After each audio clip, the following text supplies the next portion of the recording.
Olá, tudo bem com vocês? Essa é a última aula dessa série de 3 vídeos, 3 webinários gravados sobre a psiquiatria, a indústria farmacêutica e como ela funciona. Eu espero que você tenha prestado atenção nas 2 aulas anteriores, que eu já vou mostrar para você, caso não tenha visto, e assista também, caso não as tenha assistido, porque elas são fundamentais para que você tenha toda a figura, como se diz em inglês, the big picture na sua mente e possa compreender toda a articulação que é feita para que as pessoas acreditem. Então, eu estou até no curso Tragédia e Esperança, gravando aqui mais aulas hoje mesmo, e lá eu estou mostrando como a religião do futuro é a religião do acredite na ciência. E como isso foi articulado, eu venho mostrando faz tempo, mas eu estou dando mais e mais formas de você compreender isso e sair das garras da articulação de crenças que nunca foram ciência e pouquíssimo tem de ciência, às vezes adicionado, às vezes não, para que possa convencer as pessoas de algum efeito. Nesse caso, não há efeito algum a não ser o de desabilitar a pessoa, o que é o caso da psiquiatria. E ao desabilitar a pessoa, ela causa menos problemas para ela e para outros, mas isso de forma nenhuma significa cura ou remediar um problema. Desabilitar não é resolver algo. Desabilitar é impedir a pessoa de até chegar sozinha ou com a ajuda de outro tipo de profissional, que sempre é mais adequado, e outro tipo de conhecimento, à solução real do seu problema. Então, esse contexto é fundamental para que todos nós possamos alcançar um nível ótimo e entender como agora, tudo que eu vou te falar hoje, entenda como a história do passado recente e ainda vale para o presente, mas como toda a consideração que foi dada para a doença mental ou distúrbio psiquiátrico, hoje o mundo, da forma como está sendo desconsiderado e vi essas ideologias do momento, no passado teriam sido considerados doenças mentais e teriam sido essas pessoas colocadas em hospícios. Não que isso seja uma doença mental, mas o comportamento é aberrado e poderia no passado ter sido justificado dessa forma e no presente é aceito porque se tornou o novo normal e, para variar, o novo normal é o que interessa ao sistema e não é interessante para as pessoas. Infelizmente, pela ignorância, pelo nível de aberração, que significa o distúrbio não de loucura, e sim o distúrbio de informação que é introduzido na mente das pessoas que se mantêm num nível de ignorância maior, porque assim desejam, porque a informação ainda está disponível, elas sempre são as utilizadas pelo sistema. Então, se inventarem de colocar um abacaxi na cabeça com luz e lantejoulas, dizendo que esse é o novo normal, vira moda e todo mundo utiliza um abacaxi na cabeça, menos aqueles que percebem que tem algo de errado neste mundo e que a anormalidade não significa coerência, então eu não devo seguir isso. Então essas pessoas são sempre as diferentes, são as que escapam de cair nas garras, seja em qual for do momento histórico. Então, os anos 50, onde isso aqui, a questão da indústria farmacêutica, a psiquiatria decolou, as pessoas caíram por causa das narrativas do momento, e os que não caíram porque tem sempre uma safra de pessoas que desconfiam que algo não é para ser assim e, portanto, desconfiam buscando informação e percebem que de fato há algo errado no sistema e não caem nas garras. E no momento presente, infelizmente, também há poucas pessoas deste nível que desconfiam, desde as histórias das coisas que picam o braço até a história de remédios e únicas formas de tratamento, e nos dizem que estão descobrindo maneiras melhores de salvar as pessoas, por exemplo, do câncer, enquanto que o sistema induz mais variedades de indutores de câncer no meio ambiente, na alimentação e também no medo coletivo e na alteração genética e por aí vai. E mais pessoas estão mais propensas ou até desenvolvendo câncer do que nunca. Esse é um exemplo onde a narrativa diz uma coisa e a realidade estatística diz outra. Então, todos os meus cursos da área médica, da área de ciências ligada à área da saúde, eles visam que você compreenda o jogo. E só pelo fato de você compreender o jogo e não cair nele e conhecer os porquês disso, é que realmente te tiram dessa situação de estar, digamos, disponível para ser uma peça do jogo que eles jogam contra nós, porque estamos sempre em uma guerra que é feita contra a humanidade. Enquanto as pessoas não entenderem que a guerra é contra a humanidade, não acordam e não acordarão nunca. Então, vamos lá, vamos compartilhar a tela com vocês. Tudo bem aqui? Então, acredito que sim. E vamos lá. Então, o termo hoje do nome é Big Pharma, corrupção desmedida. Então, o número 1 do Big Pharma foi o grande engano. Está aqui a aula, 6 dias atrás. O primeiro, 7 dias atrás, acho que o primeiro foi as drogas não funcionam. Bom, ou é um ou é o outro, porque tá meio confuso aqui. Parte 1, isso, aqui parte 2. Eu que não tô enxergando nada. Precisa trocar de óculos. A parte 2 tá aqui realmente 7 dias. É que tá me confundindo aqui, 7 dias, 6 dias. Aqui o YouTube que tá confuso. Então a parte 2 é Big Pharma, as drogas não funcionam. E agora estamos na corrupção desmedida. Esse conjunto de dados que eu estou falando, eles combinam enormemente a um webinário que ainda heroicamente está no YouTube, porque boa parte dos que eu fiz na área da saúde foram retirados. A maior parte não está mais lá, mas você pode obtê-lo através do meu grupo, que é o The Secret Box, que é uma comunidade onde o que sai do YouTube vai para lá. Então, The Secret Box, a caixa secreta, tem todos esses bancos que saíram, ou então cada curso específico da área da saúde, onde o webinário era ligado a ele, também o contém. Então, nesse aqui, que é o resgate, a nova psiquiatria e a recuperação de equilíbrio, eu mostro a solução do problema. Então, qual é o caminho paralelo, que não é a única coisa que você deve pensar como solução, e sim tudo que eu tenho falado na área da saúde em todos os cursos é que te mostra o panorama completo, mas de imediato a solução está no curso O Resgate, a Nova Psiquiatria e a Recuperação do Equilíbrio. Então essas aulas, esses 3 webinários, cujo último é agora, eles se associam adicionando mais o que fizeram conosco e ainda fazem conosco. E o resgate é o que fazer, então, para não ir até esse meio e cair nessa arapuca, ok?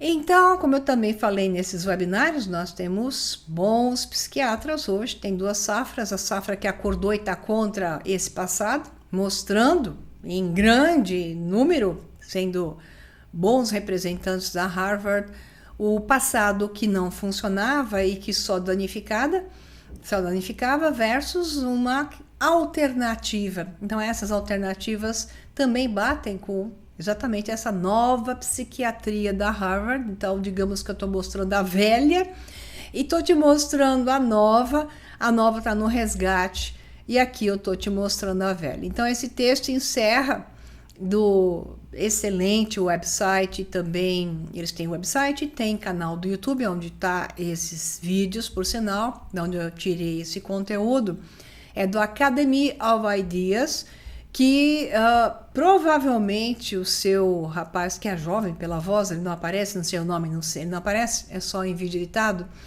ele é um filósofo muito bom, por sinal, do gênero que eu gosto e que está desperto, enxerga a realidade muito próxima do que ela é. Por isso, ele fez essa série e as colocou também no seu canal do YouTube, mas eles estão fechados atualmente porque eu acho que ele deve ter tomado algumas advertências, como sempre acontece. Então vamos começar o texto, que é a tradução do material que ele passou. Eu reduzi, sempre faço alguma alteração em função do meu perfil. Ele é um filósofo, eu sou uma farmacologista, então, obviamente, por melhor que ele vá, e ele vai muito bem fazendo as citações dos livros, que são excelentes, são muitos que ele utilizou entre o que eu fiz como webinário 1 e 2, e aqui está um pouco mais restrito, porque é a finalização, que é essa parte 3, mas todas as referências que ele dá, as citações precisas, eu gosto dele porque ele faz isso, ele extrai o texto, como eu faço, não o altera e o apresenta tal qual. Isso é o que faz um cientista de verdade, que não altera os dados, dá a sua opinião em cima, mas não altera os dados.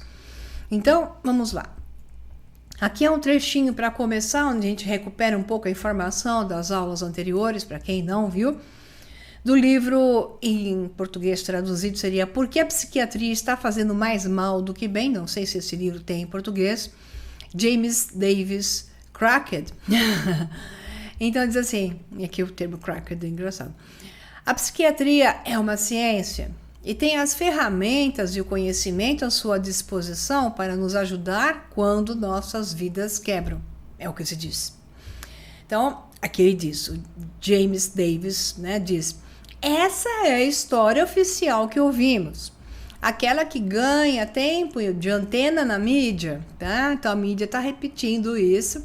O ouvido dos formuladores de políticas do governo e disseminação generalizada através de programas de bate-papo de celebridades e revistas populares. Então, esse é o oficial, né? Mas e se a verdade sobre a psiquiatria não fosse tão otimista ou clara? E se a verdade fosse a outra, né? E nós todos fomos levados a acreditar nisso? E se houver outra história mais insidiosa a ser contada, além dessa belezura toda? Uma que ameace todos os nossos preconceitos, ou seja, aquilo que nós acreditávamos ser verdade.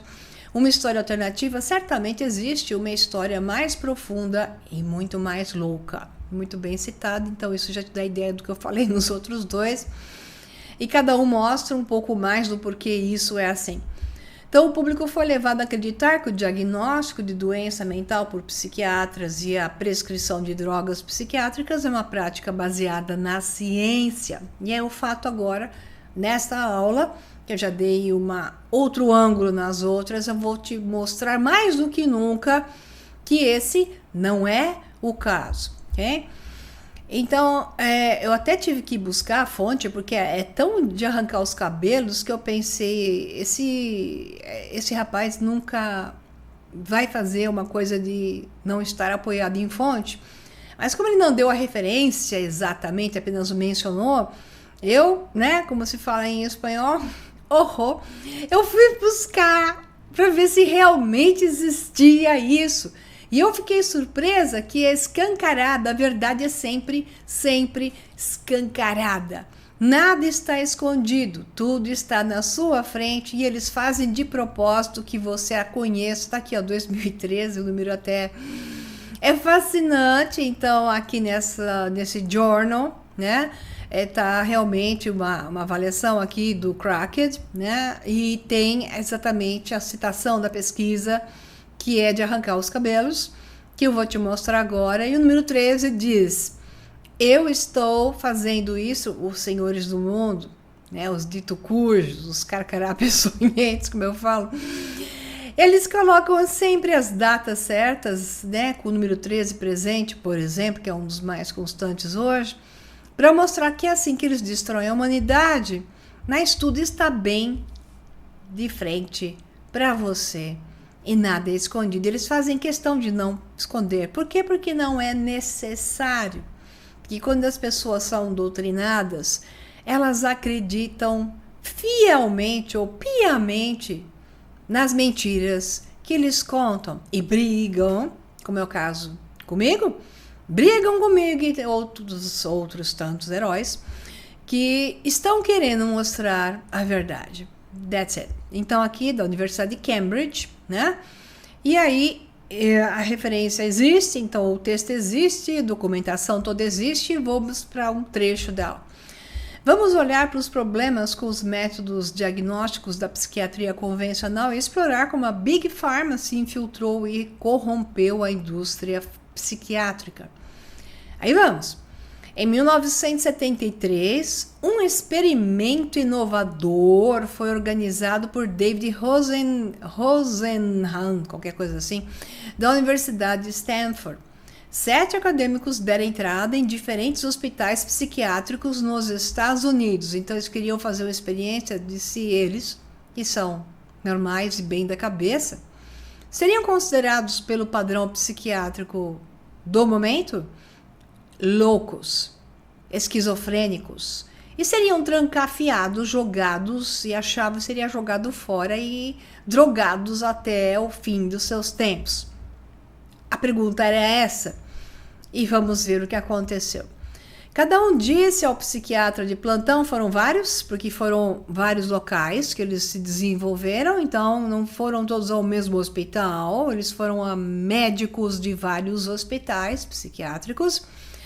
Então ele disse lá, cada um disse ao psiquiatra de plantão que eles estavam ouvindo, só isso, estavam ouvindo uma voz em suas cabeças que dizia a palavra tudo, em inglês, que é um baque, bater forte, qualquer coisa assim.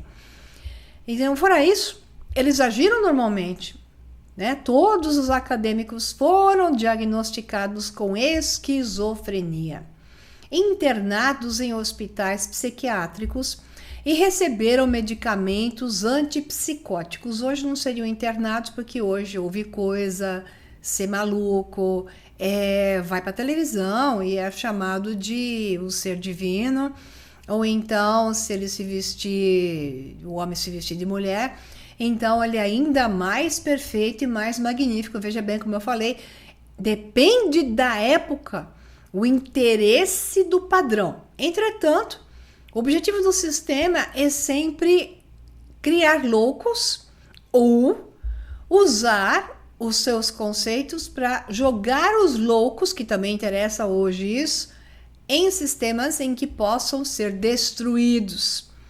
E é bom você entender o que eu estou falando. E se você me acompanha constantemente, está entendendo muito bem. Aí diz lá, eles foram internados em hospitais psiquiátricos e receberam medicamentos antipsicóticos. A maioria dos acadêmicos foi mantida por semanas contra a sua vontade e alguns por mais de 2 meses. É incrível que não foram resgatados por nenhum colega, porque o experimento dizia que eles tinham que ir até o final para ver o que ia acontecer. Eu acho que eles não tinham imaginado que iam ficar 2 meses tomando picada no braço de remédios, você sabe sei lá o que, isso está tudo escrito na pesquisa que eu não fui atrás de todos esses detalhes.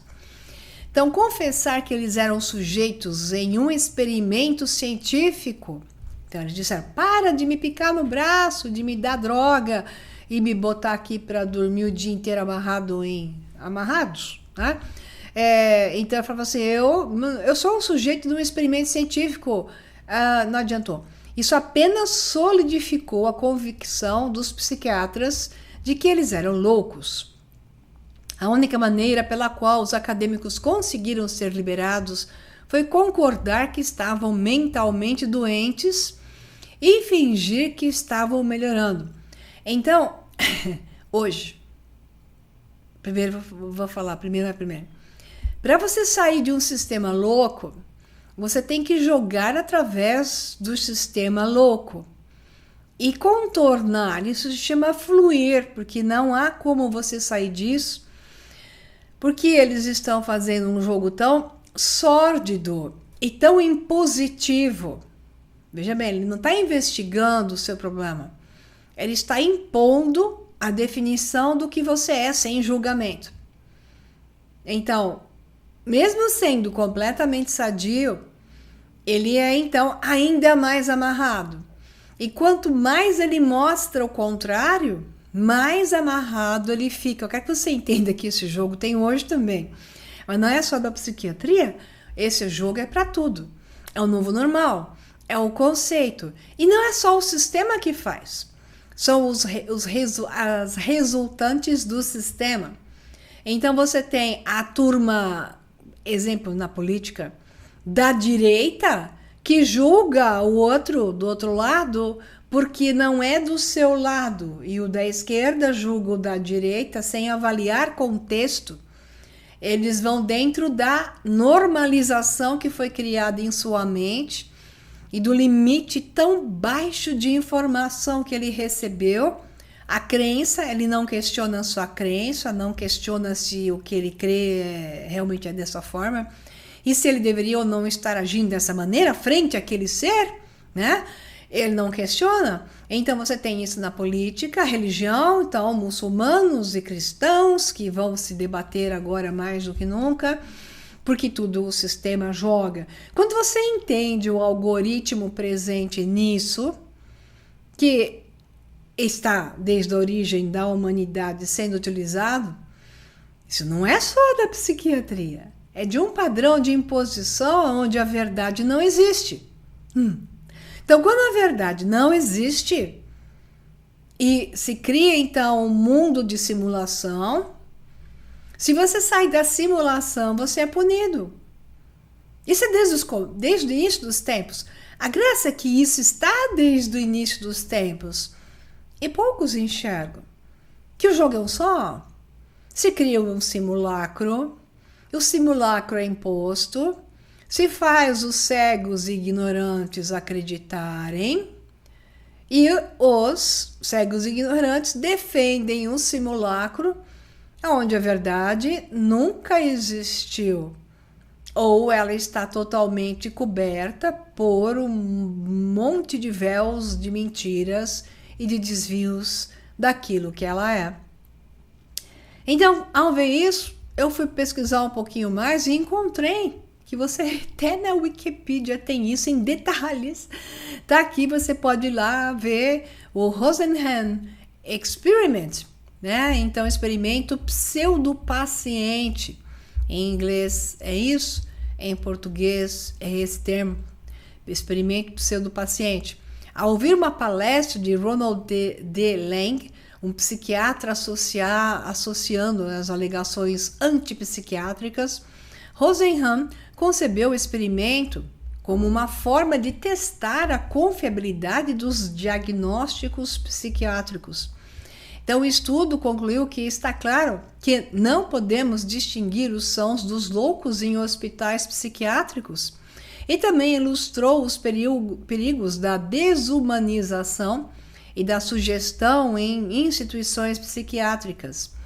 Então, ele sugeriu que o uso de instalações comunitárias de saúde mental que se concentrassem em problemas e comportamentos específicos em vez de terminologia psiquiátrica poderia ser uma solução, e recomendou a educação para tornar os trabalhadores psiquiátricos mais conscientes da psicologia social de suas instalações. Então, mais um trechinho só que está na Wikipedia. Todos foram internados em 12 hospitais psiquiátricos nos Estados Unidos. Então, aquele foi uma menção de 7, depois você tem uma menção de 12, que se separaram e foram lá para 12 hospitais psiquiátricos nos Estados Unidos, incluindo hospitais públicos subfinanciados em áreas rurais, hospitais urbanos administrados por universidades com excelentes reputações e um hospital privado caro. Embora apresentados com sintomas idênticos, 7 foram diagnosticados com esquizofrenia em hospitais públicos e um com psicose maníaco-depressiva. O cara falou que estava ouvindo só uma voz. E um diagnóstico mais otimista com os melhores resultados clínicos no hospital privado. Porque o cara tinha que pagar a conta e não podia ficar trancado o tempo todo, ele tinha que ficar indo e voltando. Então, no privado, ele não ia ficar trancado, ele tinha que ficar indo e voltando. Então, era mais interessante dar uma coisa mais light. Então, suas estadias variaram de 7, veja bem, 5 a 52 dias. E a média foi de 19 dias. Todos, exceto um, receberam alta, porque eles disseram que não estavam ouvindo mais voz, que não aguentavam mais ficar lá, com o diagnóstico de esquizofrenia em remissão. o que Rosenhan considerou como uma evidência de que a doença mental é percebida como uma condição irreversível, criando um estigma vitalício em vez de uma doença curável. Então, é como você tem lá, eu sou esquizofrênico, né? Mais ou menos igual eu sou alcoólatra, se eu beber de novo, eu volto a beber tudo. Também não é uma verdade. Muitos alcoólatras nunca mais voltam a beber, pelo menos da forma como beberam e conseguiram controlar a situação. Mas a narrativa é a narrativa. Então, outro estudo realizado na década de 70 apresentou os mesmos pacientes a diferentes psiquiatras americanos em diferentes locais. Então, você vê, são 2. Descobriu-se que 2 psiquiatras deram diagnósticos diferentes ao mesmo paciente, quase metade do tempo. Então, outro experimento mostrou que psiquiatras dos Estados Unidos e na Rússia, tinham 2 vezes mais chances de diagnosticar um paciente como esquizofrênico do que psiquiatras na Inglaterra e na Europa. Em relação a esses 3 estudos, James Davis escreve que, na história da psiquiatria, esses experimentos foram considerados viradas de jogo. Eles mergulharam a psiquiatria em uma crise severa na década de 70, né? Igual se diz na Itália, que cazzo is this? É o americano que vai na Itália ou o italiano que vai morar nos Estados Unidos. É mais ou menos isso. Expondo que havia algo terrivelmente errado com o sistema de diagnóstico. Os psiquiatras não estavam apenas definindo pessoas sãs como insanas, mas quando os 2 psiquiatras, a qualquer momento, eram confrontados com o mesmo paciente, eles atribuíam diagnósticos diferentes quase na metade do tempo. A psiquiatria, ou metade das vezes, né, quando eles faziam o teste, a psiquiatria estava cometendo esses erros porque não possuía nenhuma maneira objetiva de testar uma determinada pessoa que era mentalmente, supostamente perturbada, ou se apresentava, no caso, fazendo de conta que, em caso afirmativo, precisamente de qual distúrbio ele ou ela estava sofrendo. Então, cada um dizia, eu acho que é esse. E vale, então tranca o cara, bota a camisa de força, ou mete eletrochoque. Sem tais testes objetivos, o diagnóstico que o psiquiatra atribuiria poderia ser influenciado por suas preferências subjetivas. E como diferentes psiquiatras eram influenciados por diferentes fatores subjetivos, era compreensível que eles discordassem regularmente sobre qual diagnóstico dar. Então, novamente, James Davis, Cracked, porque a psiquiatria está fazendo mais mal do que bem, que em inglês esse aqui, quem quiser buscar o livro, que eu não sei se tem em português, vai achá-lo com certeza com esse nome. Então, líderes da indústria psiquiátrica reconheceram que esses experimentos expuseram um problema profundo no coração da psiquiatria que exigia uma solução. Então, a solução criada foi renovar completamente o manual usado para diagnosticar transtornos mentais. Agora você vai ver a história disso aqui.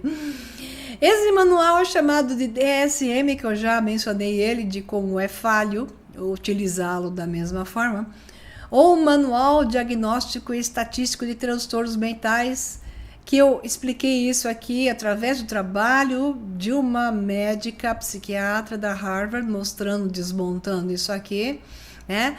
E dando alternativa melhor do que isso, e como as drogas, como está no webinário 1 e 2, antidepressivas, por exemplo, simplesmente fazem de conta que fazem algo, porque o experimento é manipulado para que pareça que deu alguma coisa, e que ao utilizar esse manual hoje, que está na 5ª versão, que está aqui embaixo, ele não passa de 2 pontos de melhora em uma escala de 1 a 50, né? Ou seja, nada. E como Herbert Pardes explica, se você não entende a história do DSM, não pode esperar entender a psiquiatria moderna. O DSM contém todos os transtornos mentais com os quais você ou eu poderíamos ser potencialmente diagnosticados. E esse é o seu significado. Então, nada que você possa estar apresentando pode estar fora de lá. Então, eles vão ter que encaixar você lá. Então, se o distúrbio é um distúrbio metabólico e simplesmente a pessoa está comendo muito carboidrato, cheio das toxinas que a gente já sabe que tem, e tem uma disbiose, tem uma permeação intestinal muito aumentada e ela está tendo um distúrbio típico de ansiedade, que é típico da inflamação que vem desde o problema intestinal, então que inflama o cérebro, ou seja, tudo isso pode ser arrumado com uma alimentação melhorada mesmo num nível em que estamos, infelizmente, altamente intoxicados e o intestino sendo a fonte de muitos desses problemas, se não a grande maioria, que é onde se torna um reservatório do problema, que eu menciono nos outros cursos.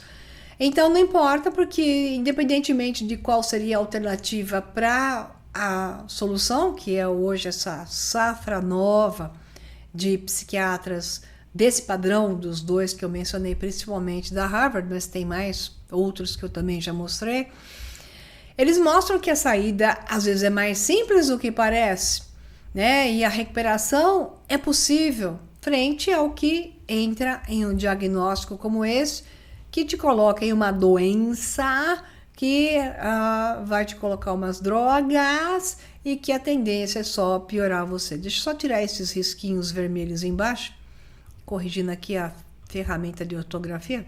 Eu tenho xerique, não gosto do vermelhinho, né? Não gosto de cor vermelha. Você nunca me vê de vermelho, né? Pois é. Então, não porque eu não posso usar, porque isso também não é psiquiátrico, é uma preferência. Então, vamos lá.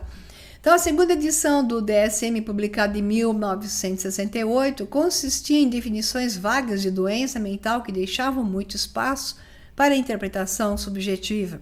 Então, na década de 70, os psiquiatras montaram uma força-tarefa para essencialmente destruir o DSM-2 e reescrever um novo manual, que nem as drogas, não uma droga anterior que fazia mal, né? E que então passou anos trucinando pessoas, não, mas agora vem uma nova, que eles puseram bem na minha área isso aqui, química e farmacologista, a gente põe uma perninha nova, né? Altera a molécula para que ela gere efeitos mais lentos, exemplo, portanto menores efeitos colaterais, e às vezes por causa menos efeito colateral e efeito mais lento, às vezes ela até aumenta a potência, então usa-se menos, e se diz que então essa droga agora, a nova versão dela é melhor. Então é mais ou menos a mesma história. Aqui nós temos a nova versão do DSM. Então eles disseram, não é que esse negócio, não é a metodologia que está errada. É que tem que dar um ajustezinho, né?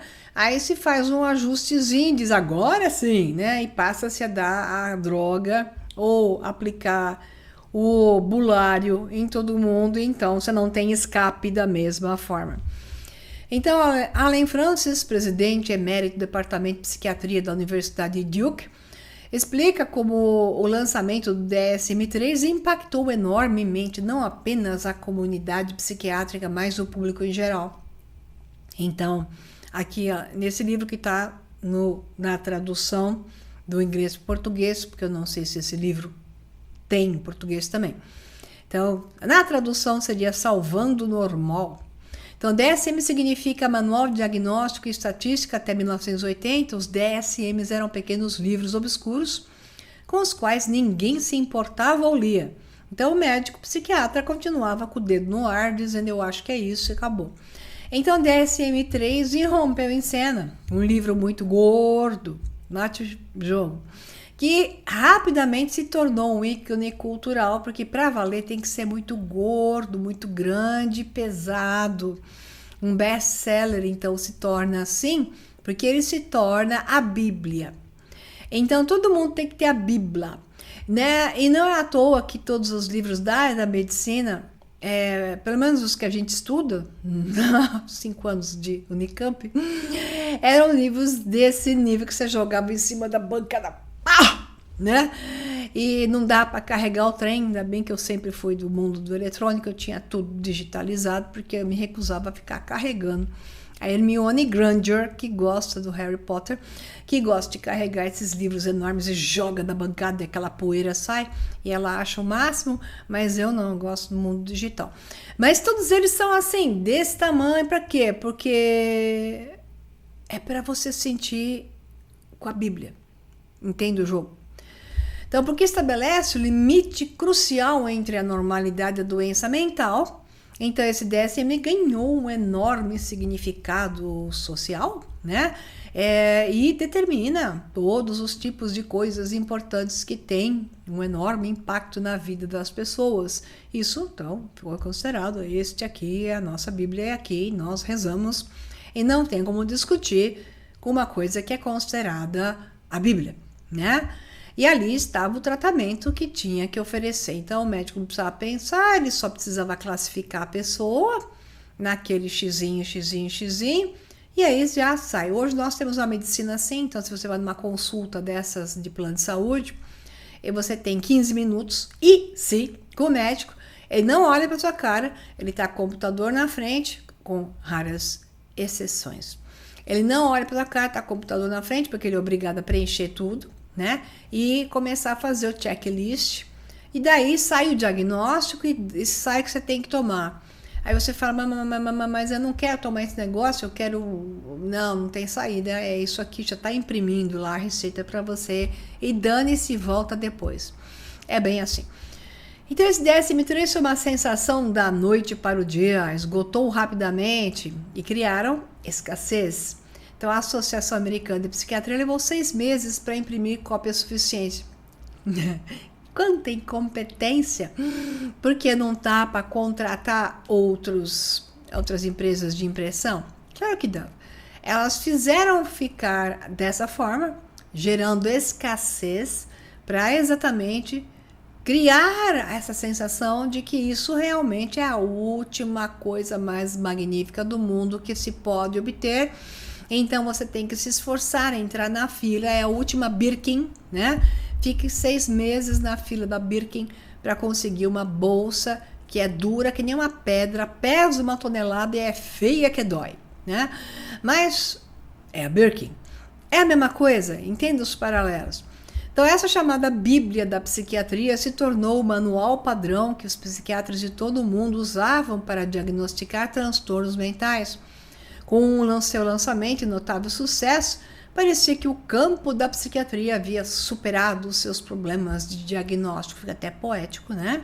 E é assim que é dada como as novas ondas, né? Aí diz lá de novo James Davis, que Deus o abençoe por seu trabalho, entre tantos outros, né? Disse, mesmo quando a influência do manual se espalhou, a verdade sobre sua construção permaneceu obscura. A maioria dos profissionais que usavam o manual, ou manuel, como eu costumo falar, e não só eu, que essa palavra é muito popular hoje, simplesmente não sabia. Então a maioria que usava não sabia, ainda hoje não sabe. Até que ponto a evidência biológica, a pesquisa sólida não conseguiu orientar as escolhas que a força-tarefa que foi criada para criar o manual fez. Então, uma das atualizações do DSM-3 foi a inclusão de uma lista de verificação de sintomas, supostamente para definir cada transtorno mental. Então, por exemplo, o DSM-3 lista o transtorno depressivo maior como consistindo em 9 sintomas e especifica que se um paciente apresentar 5 dos sintomas por 2 semanas, um diagnóstico positivo do distúrbio pode ser feito. Uma questão óbvia é porque o limiar para a depressão foi decidido ser de 5 sintomas por 2 semanas. É mais ou menos a última consulta, já tem quase 2 anos que eu fui numa ginecologista, que eu nunca mais voltei. Eu cheguei lá com um problema, uma intenção, porque eu estava realmente passando mal naquela fase, eu não sabia que eu tinha uma bactéria no braço, por causa de arranhão de gato, e o arranhão nunca foi percebido, mas foi o suficiente para causar, isso eu já contei para vocês há 2 anos atrás, causar um drama em meu corpo numa batalha enorme, né? Não se deixava vencer, porque eu tenho um sistema imunológico muito forte, e aquela bactéria no braço, localizada, me dando mal-estar, mas sem nenhum outro sintoma. Se eu fosse num psiquiatra, ele tinha me metido um colete daqueles e me jogado lá, porque até vozes eu ouvi, porque a inflamação gera inflamação cerebral e a pessoa tem vários distúrbios porque o corpo está inflamado, seja lá qual for. Então micro-organismos podem fazer isso, bactéria ou vírus, né? Toxinas fazem isso. Então a pessoa passa a ouvir voz. Se ela não tiver o nível de informação que eu que eu tenho na época, eu teria ido pro médico errado, mas de qualquer forma eu fui, porque eu fui nessa gineco ver se por acaso era hormonal. E a primeira coisa que ela queria, sabe, ela queria muito prescrever a série que ela ganha com isso. Isso que ela cobrava R$1.500 a consulta. Então ela queria loucamente, doutor, mas eu não estou interessada nisso, não, mas ela fazia as perguntas, porque ela estava prontinha para apertar o botãozinho para a impressora imprimir uma receita para um monte de coisa que eu não tinha. Então ela perguntava já direcionando para que eu ficasse confusa. E eu não fiquei, claro. Mas se a pessoa fica confusa nas perguntas que ela faz, ela aperta o botão para a impressora mandar a receita para aquele remedinho que eu não precisava, mas ela precisa. Coisa terrível, né? Então, claro que eu nunca mais voltei nesse ser. Famosa mulher. Então, em 2010, Daniel Carlatti entrevistou o psiquiatra Robert Spitzer, o líder da força-tarefa que criou o DSM-3, e fez-lhe esta mesma pergunta. O Carlatti, então, né, que é o psiquiatra, quem entrevistou o psiquiatra é o Robert Spitzer. Então, Daniel Carlatti é o entrevistador, então, entrevistando esse Robert Spitzer, que é o líder da força-tarefa que criou a Bíblia. Nessa época, o DSM-3. Então, o entrevistador perguntou: como você decidiu sobre 5 critérios como sendo o seu limiar mínimo para depressão? Aí o Spitzer diz: foi apenas um consenso. É um conclave. Depois que a gente se arruma lá atrás, a gente decide quem é o Papa. Desculpe, volta, né? Não foi bem isso que eu quis dizer. Bom, foi apenas um consenso. Perguntamos aos médicos e pesquisadores quantos sintomas você acha que os pacientes devem ter antes de dar a eles o diagnóstico de depressão. E chegamos ao número arbitrário de 5. Aí o Carlatti, que é o entrevistador, pergunta: mas por que você escolheu 5 e não 4? Ou por que você não escolheu 6? Né? Aí o Spitzer disse: porque 4 não parecia o suficiente. E 6 parecia demais. Aí esse Spitzer sorriu maliciosamente, assim que isso foi feito desse jeito, né? É bem um conclave, né? Você me dá isso, me dá aquilo, eu voto em você, você me coloca no lugar, me deixa no banco do Vaticano, né? Aí vamos. Então, James Davis Crockett, então, disse isso, está aqui, né, citado, então é uma citação oficial. E aí diz lá: o objetivo da reforma de Spitzer não era tornar o diagnóstico psiquiátrico um pouco mais rigoroso cientificamente, mas o que você pode perguntar é se é rigoroso como sobre um comitê que traça linhas arbitrárias entre transtorno mental e normalidade. Não, é tudo, como você acabou de ver, não é rigoroso, é baseado nas intenções de outros, que quanto mais diagnóstico falso, melhor. Então, para não se pensar que essa ausência de pesquisa e evidência científica foi uma exceção da criação do DSM-3, um membro da força-tarefa do DSM, René Garfinkel, não é o Garfunkel, é o Garfinkel, relata um caso em que uma decisão estava sendo tomada sobre a inclusão de um sintoma específico na lista de verificação para um transtorno mental.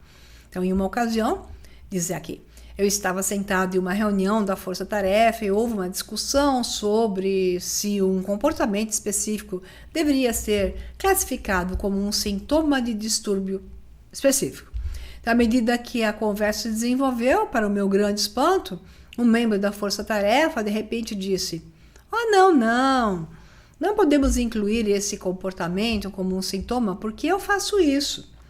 E então foi decidido que esse comportamento não seria incluído porque, presumivelmente, se alguém da força-tarefa o fizer, deve ser perfeitamente normal. Ou seja, ele da força-tarefa tinha aquele comportamento e ele dizia que ele não era doido, então porque ele ia usar uma classificação de algo que ele não era normal em alguém que, então, não deveria ser classificado. Significa que qualquer dos sintomas que apareça em alguém não quer dizer que a pessoa está doida. E depende do ponto de vista e do quanto interessa. Então, não interessava para um dos caras da Força Tarefa que criou a Bíblia, né, da psiquiatria, colocar uma característica que era uma característica dele, porque ele sabia que isso não determinava um maluco. Mas, na verdade, a grande maioria dos transtornos e da forma como eles classificam, também não. É isso que você tem que entender, e cada vez que eu for avançando, fica um pouco pior. Isso que eu tirei bastante coisa, porque senão ia ficar muito longo o vídeo. Aí diz lá, além de adicionar uma lista de verificação de sintomas para cada transtorno mental, 83 novos transtornos mentais foram adicionados ao DSM-2. Em uma entrevista com Robert Spitzer, James Davis perguntou a Spitzer sobre essas novas inclusões. Então, presumivelmente, esses distúrbios foram descobertos em um sentido biológico. É por isso que eles foram incluídos, certo? Perguntou Davis. Não, de forma nenhuma, né? Essa aqui é a tradução que está ruim. Disse Spitzer de forma prática. Nenhum marcador biológico para transtornos mentais foi identificado. Então, é tudo, eu acho que, dedinho no ar, né? Então, a psiquiatria é incapaz de depender de marcadores biológicos para justificar a inclusão de distúrbios no DSM. Então, procuramos outras coisas, temos outros procedimentos. Na verdade, essa nova safra da Harvard já utiliza, sim, marcadores para estudar a questão metabólica da pessoa e utiliza imagem do cérebro em funcionamento, em imagem normal, né? Ou seja, a pessoa sendo desafiada a pensar ou em certas situações de perguntas e respostas, para que se veja a reação do cérebro e o estado geral antes e depois até de alguma coisa que é ministrada, como médicos testaram certas substâncias comuns na nossa alimentação, observando as variações. Isso está no curso O Resgate, mostrando para vocês. Então, a nova safra, sim, utiliza bons marcadores e utiliza análise de imagem, enquanto a versão clássica, que surgiu dessa maneira, faz essa coisa que vocês estão vendo. Então, um desses outros procedimentos envolveu o envio de questionários para selecionar membros da Associação Americana de Psiquiatria. Então, o questionário perguntou aos psiquiatras se eles achavam que um transtorno mental específico deveria ser incluído no DSM-3. Se o suficiente respondesse sim, o número suficiente, a desordem seria apresentada à força-tarefa, que então debateria ou votaria se deveria adicionar a desordem ao novo manual. Então, Donald Klein, membro da força-tarefa de Spitzer, replicou que tínhamos poucos dados, então fomos forçados a confiar no consenso clínico. O que às vezes, dependendo do que é bom. Então está acontecendo uma doença nova, e então cada um está tendo uma experiência não mental, digo doença. Então o consenso clínico é útil desde que eles sejam interessados na solução e não gratificados por manter o problema. Então, o consenso clínico, a experiência de consultório é importante. O problema é que quando existem drogas pré-marcadas e pré-determinadas para causar um dano em gente que não precisa delas e dar uma forma de tratamento que não leva a lugar nenhum de cura, a não ser um tipo de contenção em estado severo, esse é o problema que nós estamos discutindo aqui, mas ao mesmo tempo também temos o caminho oposto, que é a negação de drogas que estão na humanidade há 80, 50 anos sendo utilizadas e que há uma experiência clínica muito grande a respeito delas e que quando surge uma nova doença, a experiência de consultório desses médicos bons pode dizer e mostrar pelo seu tratamento de consultório uma melhora. Não estou falando da psiquiatria, estou falando geral. E isso, não interessado no sistema, é negado. Então nós temos o caminho de duas versões opostas que levam a lugar nenhum, que é o impedimento da verdade ser utilizada e impedido que seja feito, então, um aumento de escala de experiência para ver se resolve, e ao mesmo tempo a mentira sendo feita até em grande escala para que as pessoas fiquem presas a um sistema que simplesmente as engana o tempo todo, infelizmente. É assim que funciona. Então aqui diz lá, tínhamos poucos dados, então fomos forçados a confiar no consenso clínico. Voltando. O que reconhecidamente é uma maneira muito ruim de fazer as coisas. Haveria cerca de 12 pessoas sentadas à mesa, e alguns concordariam com a inclusão de um transtorno mental específico, e outros continuariam discutindo. Se as pessoas ainda estivessem divididas, o assunto acabaria sendo decidido por uma votação. Então, aí vamos. Então, escusado será dizer que o consenso não constitui prova científica. Existem inúmeros exemplos em que a opinião consensual de um grupo, seja positiva e extremamente coerente e a favor de nós humanos, né? Ela é posta de fora, como nós tivemos a experiência agora em 2020, 2021, a partir do final de 2019, né?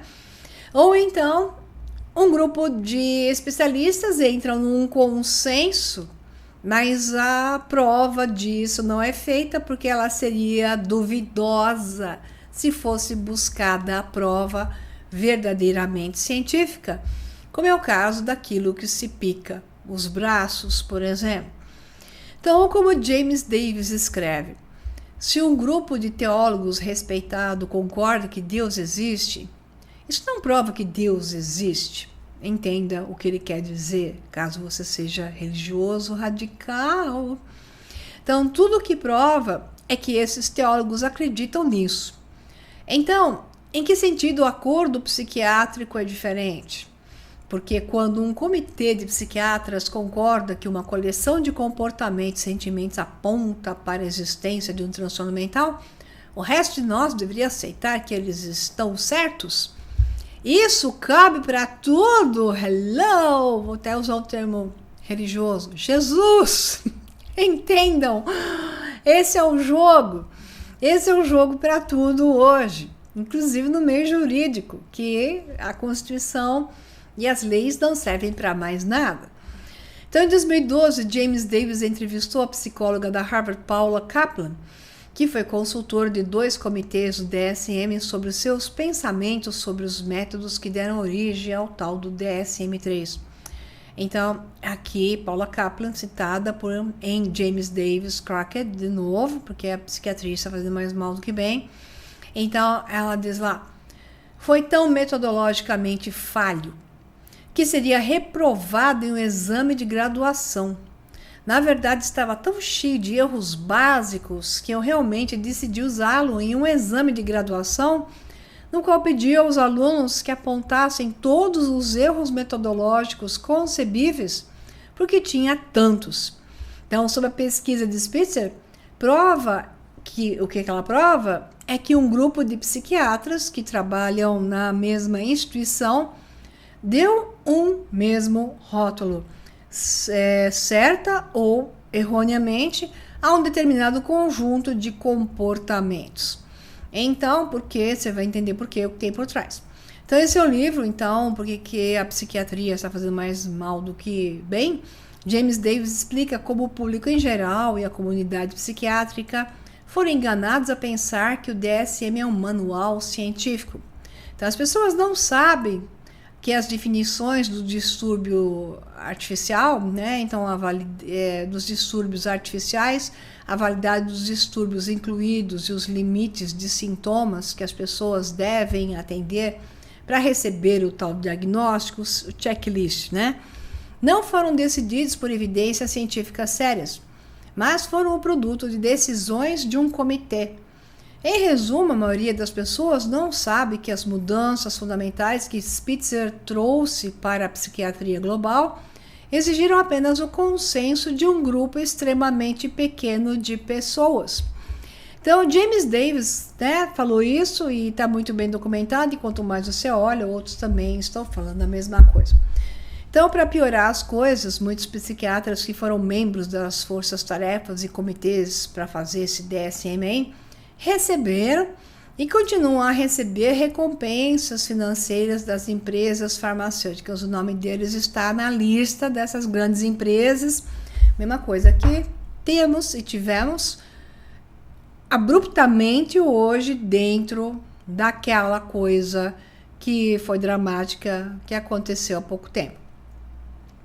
Então isso é preocupante, pois as empresas farmacêuticas, impulsionadas pelo motivo do lucro, têm um incentivo para colocar o maior número possível de pessoas em medicamentos psiquiátricos. Então, se eles podem influenciar aqueles que escrevem os guias de diagnósticos, eles podem expandir o mercado de seus medicamentos por meio de classificações excessivamente amplas do que constitui uma doença mental. Então, um estudo da Universidade de Massachusetts descobriu que dos 170 membros do painel do DSM-4, então essa já era a quarta versão, 56% receberam dinheiro diretamente de empresas farmacêuticas. Então, com relação aos psiquiatras que participaram das reuniões do comitê do DSM para discutir transtornos mentais para os quais as drogas psiquiátricas são o único tratamento padrão, então 88% disso tinha laços financeiros com empresas farmacêuticas. Não precisa falar mais nada, isso é um mundo geral. É por isso que o financiamento de pesquisa já está direcionado à resposta. Então, lá tem verba para pesquisar sobre mudanças climáticas. Então, a verba já impõe o resultado. Então, a equipe, se quiser publicar, o professor, se quiser pagar bolsa para os seus alunos de doutorado e mestrado, os doutores e mestrandos que queiram defender tese ou até fazer um pós-doutorado, eles são obrigados a mentir ou não podem seguir adiante. É isso, gente. Eu sou desse meio, é que a minha área era outra. Na área cosmética, dermatocosmética, esse mundo não existe. Não para pesquisa, porque isso não importa, porque ninguém vai matar você com um creme, tá?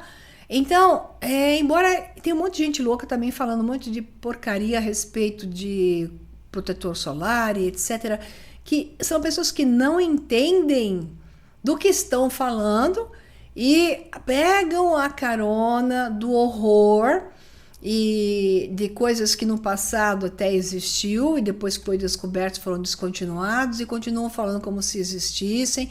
Então existe de tudo.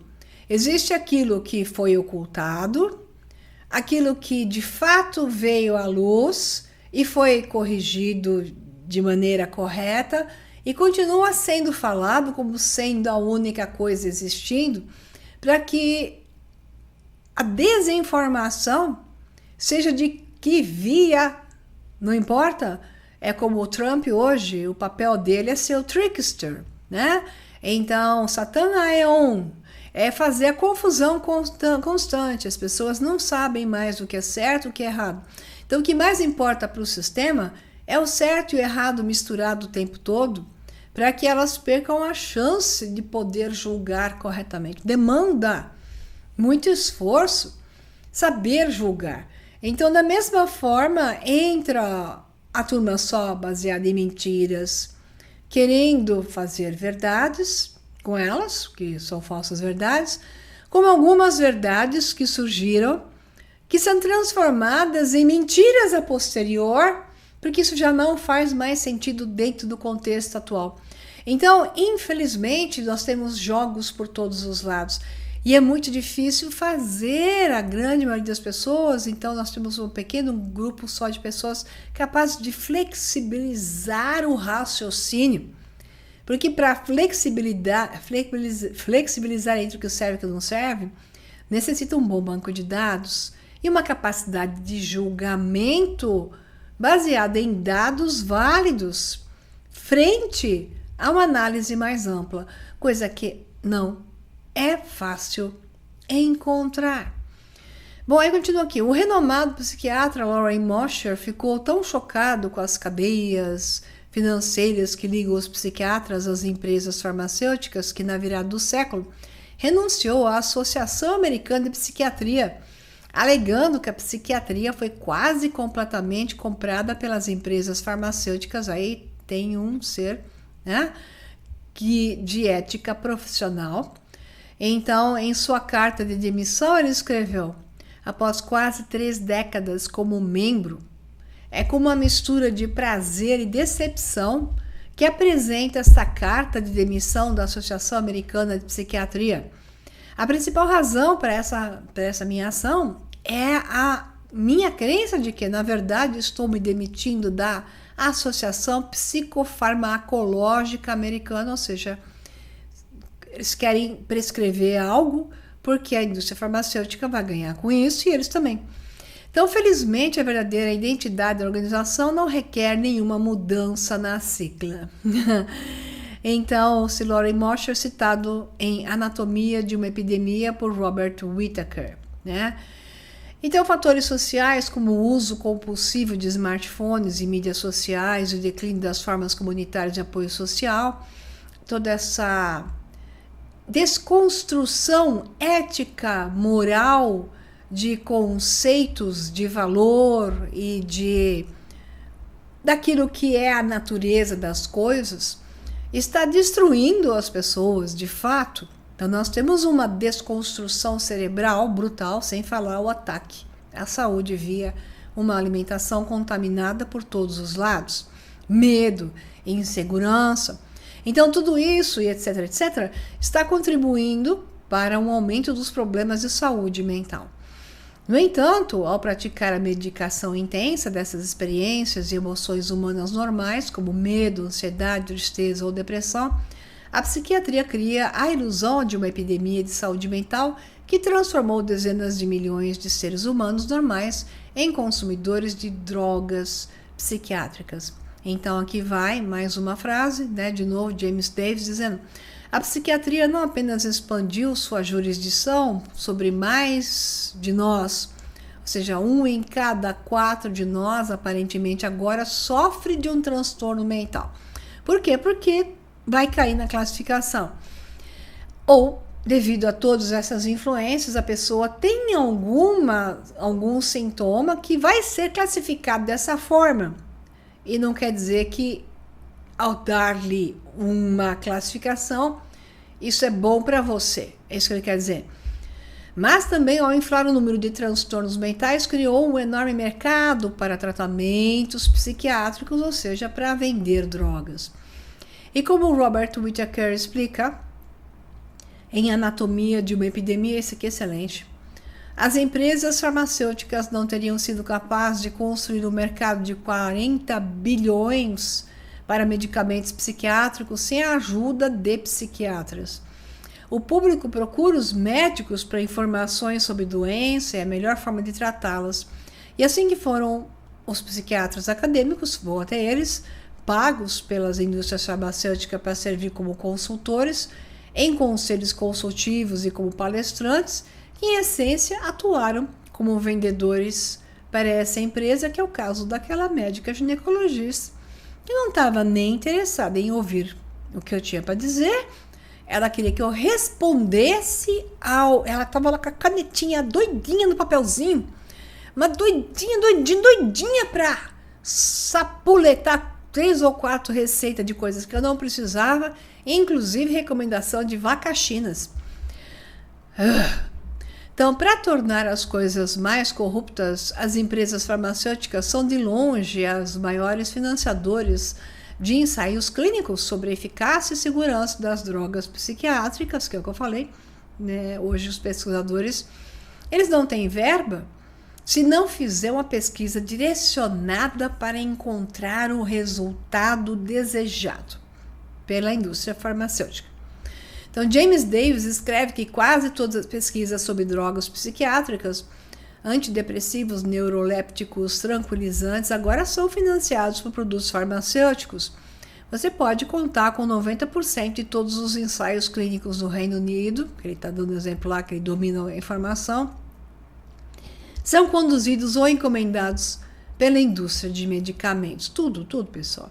Tudo que se fala ciência. E para você entender essa história da ciência hoje, O curso Tragédia e Esperança, na partir da aula 3, deixa isso bem claro, devido ao nosso futuro próximo que está se consolidando.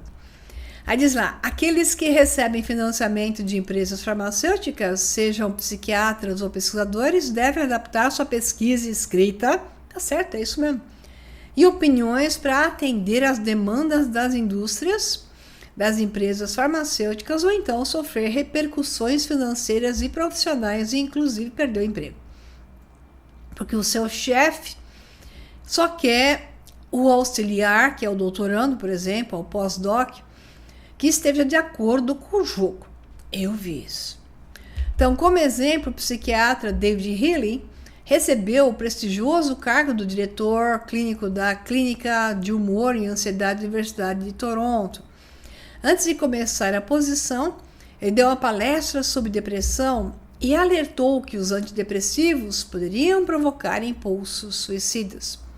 2 meses depois, ele recebeu um e-mail da Universidade de Toronto informando que a vaga dele não ia mais dar certo, porque ele descobriu que a Eli Lilly, o fabricante dos antidepressivos Prozac, que ele tinha falado que poderia levar a suicídio, como eu expliquei num dos 2 webinários anteriores, financiam 52% do orçamento total da clínica de transtorno de humor e ansiedade. E como Davis descreve, ele começou a suspeitar que a universidade retirou sua oferta porque temia que ele, ao criticar Eli Lilly, ameaçasse uma importante fonte de financiamento. Então, eles trocaram o que ia ocupar uma vaga porque não ia fazer o jogo. Então, a Big Pharma também é um dos principais compradores de anúncios de televisão, né? Então, a gente já sabe que eles são os banqueiros, que são os donos das indústrias farmacêuticas, são os donos da mídia. Então, não é só 10%, eles são donos do canal em si. Inclusive os influenciadores que estão na mídia, que muitas vezes estão falando verdades que te interessam, e são profissionais da área, misturando com mentiras que interessam ao sistema. Então, eles têm que te entregar coisas que interessam para nós, aí cria lá os seguidores, para que depois ele enfie os absurdos que interessam para o sistema. E cria uma sequência de gente falando que foi salvo por aquilo, o que é ainda mais fascinante, e faz com que é o efeito placebo, né? E faz, ou então vai saber de onde serão aquelas pessoas, e faz com que outros vão e se submetam ao mesmo padrão, né?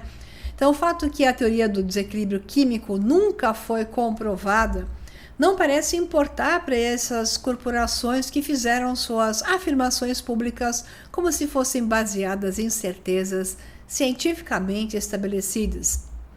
Além de espalhar mentiras para o público, né, esses anúncios das empresas farmacêuticas também exercem pressão sobre as redes de notícia para não falar nada que não interesse. Então, se você não se tocou, espero que sim, se você está me assistindo aqui, para que você desconfie que o mundo não é o mundo que te disseram que é, né? Então, você deve ter desconfiado e visto a pressão que havia nesses anos aí anteriores sobre aquilo que aconteceu, dramático, para que as pessoas não achassem alternativas de forma nenhuma, porque então, se elas achassem alternativa, elas deveriam ser presas, né? Ou se falassem a respeito, criou aquela história dos assassinos, assassinos e por aí vai. Então, é só usar a cabeça, gente, é só usar a cabeça. Ciência não é isso. Ciência nunca deveria de ter sido isso. Portanto, isso não é ciência. Aí continua aqui, é por isso que é tão raro que as personalidades da grande mídia iluminem a profunda corrupção da Big Pharma, ou até mesmo, ou seja, revelem, né? Ou até mesmo comuniquem um simples ceticismo em relação às empresas farmacêuticas. Por quê? Porque eles dependem do seu emprego e eles têm medo. Então, ou como escreve Robert Whittaker, só em 2011, impressionantes 254 milhões de prescrições de antidepressivos foram dispensadas ao público americano. A grande maioria dessas pílulas, ou como fala a vovó, pílulas, não foi prescrita para os personagens estereotipicamente loucos retratados em filmes de Hollywood. Não, a maioria de seus destinatários eram pessoas como você e eu. Pessoas comuns que vão até o médico querendo entender o que está acontecendo com ele e saem de lá tomando coisas que só vai piorar a sua situação. Talvez seja um deles, você seja um deles, né? Que se você entender o que eu estou falando, você nunca mais vai ser um desses. Talvez alguém que você ame seja um deles. Então, é fundamental que nós possamos ajudar essas pessoas. Ok, pessoal? Recado dado. Fim da transmissão. Esse é o terceiro e último desse assunto. Eu espero que você tenha entendido todo esse meu esforço que eu fiz por você, para que você possa fazer por todos os que você conhecer. Abraços e até a próxima. Tchau, tchau.